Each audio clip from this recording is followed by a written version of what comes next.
अन्तवन्त इमे देहा नित्यस्योक्ताः शरीरिणः अनाशिनो प्रमेयस्य तस्माद्युध्यस्व भारत।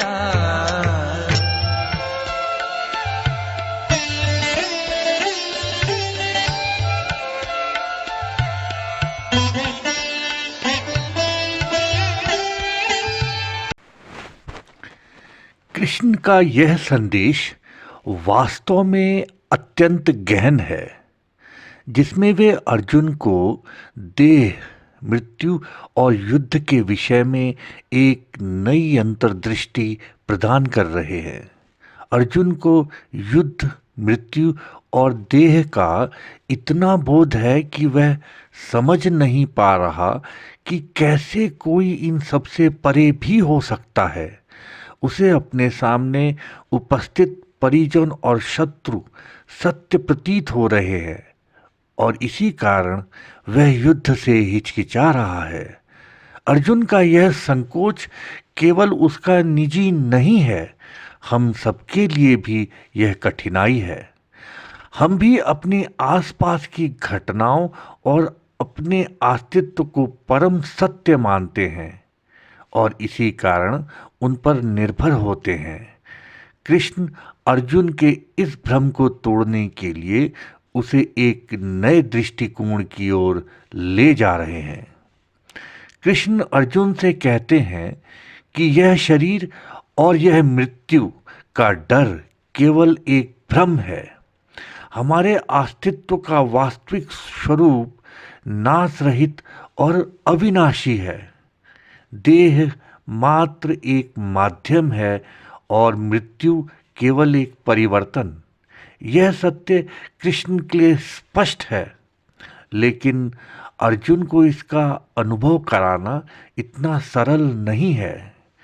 कृष्ण का यह आह्वान कि तू युद्ध कर कई तथाकथित धार्मिक विचारधाराओं के लिए हमेशा से विवाद का कारण रहा है। अहिंसा का समर्थन करने वाले लोग इसे समझ नहीं पाते कि कैसे कृष्ण अर्जुन को युद्ध के लिए प्रेरित कर सकते हैं। वे सोचते हैं कि अहिंसा ही धर्म का सार है और इसलिए किसी भी प्रकार की हिंसा, यहाँ तक कि धर्म के नाम पर भी अनुचित है। एक ओर तो लोग कहते हैं कि अहिंसा परम धर्म है, वहीं दूसरी ओर कृष्ण जैसे महापुरुष युद्ध का आह्वान कर रहे हैं। इसे समझना आसान नहीं है। जैन परंपरा के कुछ विचारकों ने तो कृष्ण को इस कारण नरक में भी डाल दिया था, क्योंकि उनके लिए अहिंसा ही एकमात्र सत्य थी। गांधी जी ने भी इस विवाद को अपने तरीके से हल किया। उन्होंने गीता को प्रतीकात्मक माना। उनका मानना था कि यह युद्ध केवल एक आंतरिक संघर्ष का प्रतीक है, जिसमें शुभ और अशुभ के बीच की लड़ाई को दर्शाया गया है। उन्होंने इसे एक सिंबॉलिक घटना माना, जो केवल आत्मा के भीतर चलने वाले युद्ध का संकेत है। गांधी जी की यह दृष्टि एक प्रकार से कृष्ण के वास्तविक संदेश से बचने का प्रयास था, क्योंकि वे नहीं मान सकते थे कि कृष्ण वास्तविक युद्ध का समर्थन कर सकते हैं। यह भी एक रास्ता था कृष्ण के संदेश को अपने नैतिक दायरे में समझने का। किंतु कृष्ण का संदेश इस सीमित सोच से परे है। वे शुभ और अशुभ के द्वंद्व से भी परे का मार्ग दिखा रहे हैं। उनका कहना है कि शुभ और अशुभ भी एक ही स्वप्न के विभिन्न हिस्से हैं।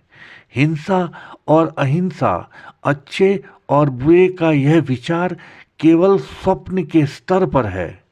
कृष्ण न तो हिंसा का समर्थन कर रहे हैं और न ही अहिंसा का। वे कह रहे हैं कि यह सब एक स्वप्न का हिस्सा है जो असल नहीं है। जो सच्चाई है वह इन दोनों से परे है। हिंसा और अहिंसा केवल इस संसार के दृश्य हैं, जबकि सत्य उन सबके परे स्थित है। जब पहली बार गीता का अनुवाद पश्चिम देशों में हुआ तो उनके नैतिक मानकों पर यह बड़ा झटका था। पश्चिमी नीतिविद, जिन्होंने केवल बाइबल के नियमों को ही धर्म का माना था, जैसे कि चोरी न करना, झूठ न बोलना, किसी को दुख न पहुंचाना, वे यह देखकर हतप्रभ थे कि कृष्ण ऐसा कह रहे हैं कि यह सब स्वप्न है, तो युद्ध कर। उन्हें यह बात बिल्कुल अनैतिक या फिर अति नैतिक लगी। कृष्ण का दृष्टिकोण उनके पारंपरिक नैतिक मानकों से बिल्कुल परे था और इसी कारण कई पश्चिमी नीतिविदों ने गीता को नैतिकता से परे एक ग्रंथ माना। यहाँ एक गहरी समझ की आवश्यकता है कि नीति समाज के अस्तित्व के लिए आवश्यक नियमों का एक समूह है, लेकिन धर्म उससे बहुत ऊपर है। नीति एक सामाजिक व्यवस्था है जिसमें हम एक तरह के अनुशासन का पालन करते हैं ताकि समाज में शांति बनी रहे। यह एक अस्थायी व्यवस्था है जो समाज के बदलने के साथ बदल भी जाती है, किंतु धर्म किसी नियम या अनुशासन में बंधा हुआ नहीं है।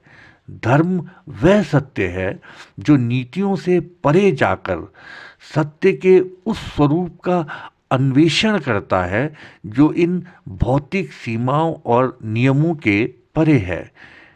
इसलिए कृष्ण का संदेश नीति या नीतिवाद के लिए नहीं है।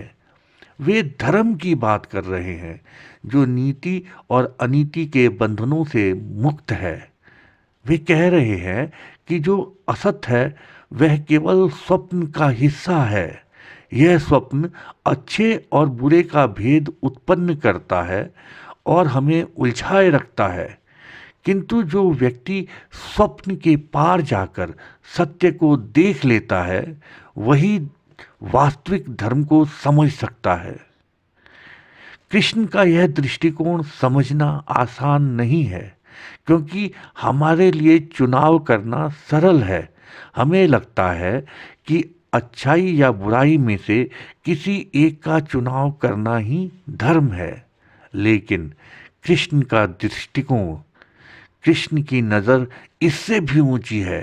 वे कहते हैं अच्छाई और बुराई दोनों ही स्वप्न हैं और इन दोनों के पार जाकर जो सत्य को जानता है वह ही वास्तविकता को समझ सकता है। जब हम इस बात को समझते हैं तो यह स्पष्ट हो जाता है कि कृष्ण न तो हिंसा का समर्थन कर रहे हैं और न ही अहिंसा का। उनके लिए हिंसा और अहिंसा दोनों ही असत्य का हिस्सा है। वे कहते हैं कि जो सत्य है उसे न तो मारा जा सकता है और न ही बचाया जा सकता है। यह मान्यता कि हम किसी को मार सकते हैं या बचा सकते हैं एक प्रकार की भ्रांति है। जो व्यक्ति हिंसा का पक्षधर है वह सोचता है कि वह किसी का अस्तित्व समाप्त कर सकता है, और जो व्यक्ति अहिंसा का पक्षधर है वह मानता है कि वह किसी का जीवन बचा सकता है। किंतु कृष्ण का कहना है कि यह दोनों ही भ्रम है। जो अस्तित्वहीन है, जिसका कोई अस्तित्व नहीं है, उसे नष्ट किया नहीं जा सकता है, और जो सच्चा है और जो अस्तित्व के साथ है उसे बचाने की आवश्यकता ही नहीं है। दोनों दृष्टिकोण स्वप्न के विपरीत ध्रुव हैं। एक व्यक्ति किसी को मारता है और सोचता है कि उसने उसे समाप्त कर दिया, जबकि दूसरा उसे बचाता है और मानता है कि उसने एक जीवन सुरक्षित कर लिया। दोनों ही दृष्टिकोण स्वप्न के दो अलग अलग रूप हैं। कृष्ण का यह संदेश हमें एक ऐसी दृष्टि प्रदान करता है जिसमें हम अच्छे और बुरे का चुनाव नहीं करते, बल्कि पूरे स्वप्न को देखकर जागने का प्रयास करते हैं। जो इस दृष्टि को समझ पाता है वह वास्तविक धर्म को जान सकता है। कृष्ण कह रहे हैं, यदि कोई जागता है तो वह शुभ और अशुभ के विभाजन से ऊपर उठकर सत्य का साक्षात्कार करता है। यह साक्षात्कार वही व्यक्ति कर सकता है जो स्वप्न के भ्रम से जाग जाता है और सत्य को देख पाता है। अर्जुन का नैतिक दृष्टिकोण, उसकी युद्ध के प्रति झिझक स्वाभाविक है, क्योंकि वह अच्छे और बुरे में फंसा हुआ है। वह नैतिकता को धर्म मान रहा है, जबकि कृष्ण उसे समझाने का प्रयास कर रहे हैं कि धर्म नैतिकता से परे है। जो व्यक्ति संपूर्ण स्वप्न को देखता है वही इस सत्य का साक्षात्कार कर सकता है कि यह सब कुछ एक माया है। कृष्ण का संदेश बहुत गहरा और व्यापक है। वे यह नहीं कह रहे कि हिंसा करो या अहिंसा करो। वे कह रहे हैं, पूरे स्वप्न को पहचानो और उससे जागो। यही जागरूकता, यही अवेयरनेस ही वास्तविक मुक्ति है, जिसे प्राप्त करने के लिए उन्होंने अर्जुन को प्रेरित किया।